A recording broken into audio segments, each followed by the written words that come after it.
ఈరోజు నాగపురి గ్రామంలో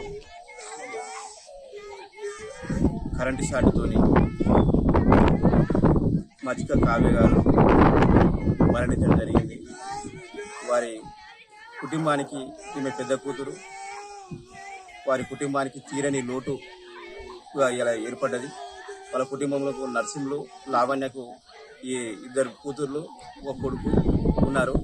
కానీ ఆమె కరెంట్ షాట్ ఈరోజు రావడంతో ఈ మామూలుగా రోజు రెగ్యులర్గా వాళ్ళ నీటిని కరెంటు మోటార్ పెట్టడంతో పెట్టి ఆ షార్ట్ సర్క్యూట్ అవ్వడం వల్ల ఆమె ఆకస్మికంగా అక్కడే చనిపోవడం జరిగింది.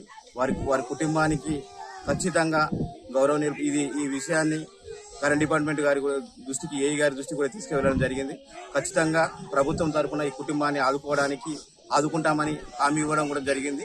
ఖచ్చితంగా ప్రభుత్వం తరఫున ఏవి రావాలన్నా ఖచ్చితంగా చేస్తామని ఏఈ గారు మాట ఇవ్వడం జరిగింది. స్థానికంగా ఉన్నటువంటి గౌరవనీయులు డీసీసీ అధ్యక్షులు తుమ్మల ప్రతాప్ రెడ్డి సార్ దృష్టి కూడా తీసుకెళ్లడం జరిగింది. సార్ కూడా ఖచ్చితంగా వారికి చేద్దామని, కుటుంబాన్ని ఆదుకుంటామని కూడా హామీ ఇవ్వడం జరిగింది.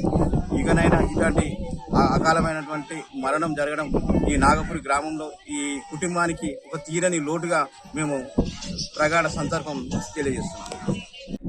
ఆ అమ్మాయి ఈరోజు పుట్టినరోజు, ఈ రోజే అమ్మాయి చనిపోవడం ఇంకా బాధాకరమైనటువంటి ఒక కలత అనేది నాగపురి గ్రామస్తులం అందరం కూడా చాలా బాధపడుతున్నాం. ఎందుకంటే ఒక అమ్మాయి ఈ రోజు పుట్టినరోజు, ఈ రోజే డెత్ చనిపోయిన రోజు కావడం మాకు నాగపురి గ్రామంలో ఆ కుటుంబానికి చాలా బాధగా అనిపిస్తుంది, మేము భావిస్తున్నాం.